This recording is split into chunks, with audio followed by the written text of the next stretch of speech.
Hey everybody, Sean here, and welcome to Revealing Truth. And special thanks to Minos Weirs for sharing this. This is the very recent video we're looking at today where the Pope says, let us pray together that believers in different religious traditions might work together to defend and promote peace, justice, and human fraternity.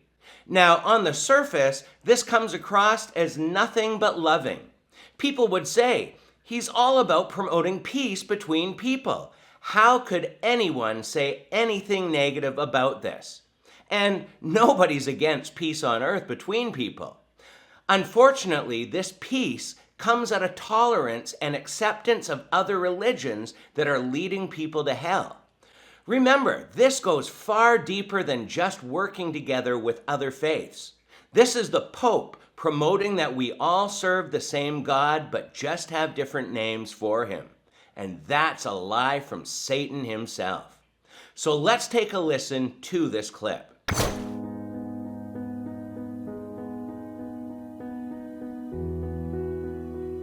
Let us pray that believers in different religious traditions might work together to defend and promote peace, justice, and human fraternity.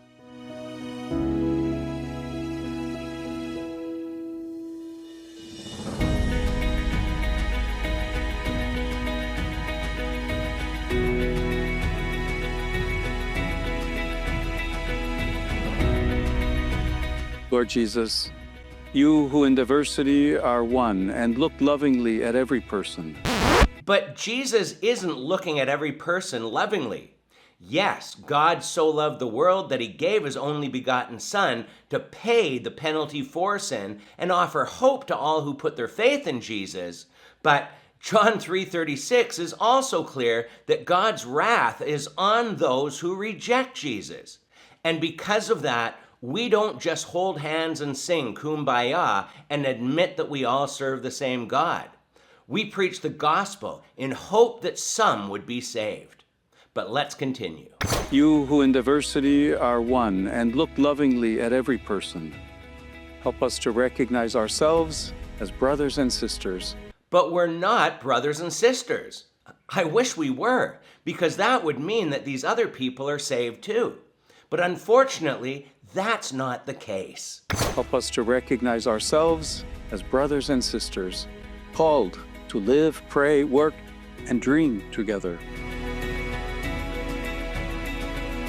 We live in a world full of beauty, but also wounded by deep divisions.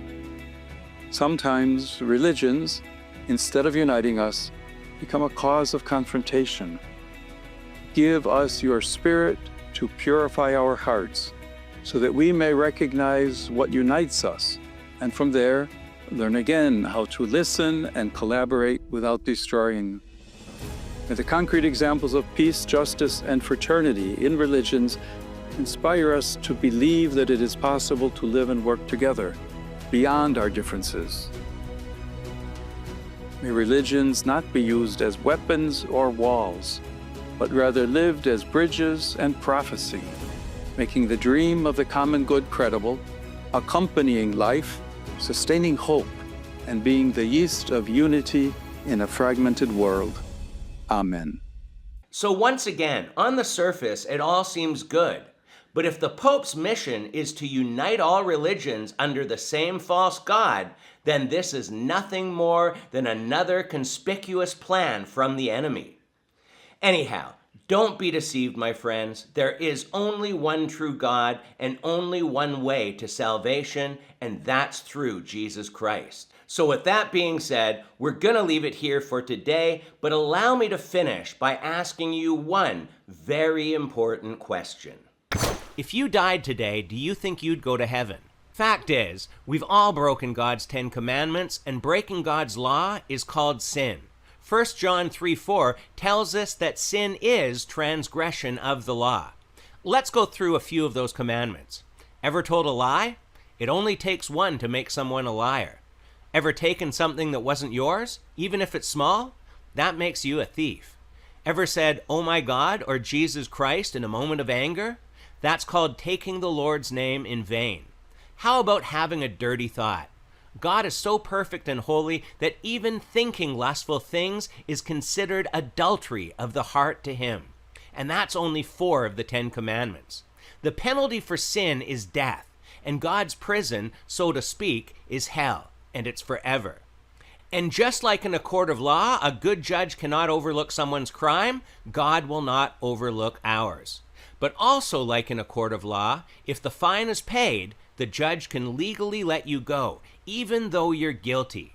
If we died today and stood before God, we'd all be guilty of breaking his laws. That's where Jesus comes in. He lived a sinless life and took the death penalty on our behalf. So just like someone paying your fine in court, Jesus paid our fine to God with his life. John 3:16 says that God loved us so much that he gave his one and only Son, and that whoever believes in him, that is, commits to Jesus, will not get what they deserve, but shall have everlasting life. Ephesians 2:8-9 tells us that we are saved by grace through faith in Christ, and not of works. There's nothing we can do to earn God's forgiveness. It's his gift to us. So if you aren't sure that you'd go to heaven today, then admit to God that you're sorry for breaking his laws.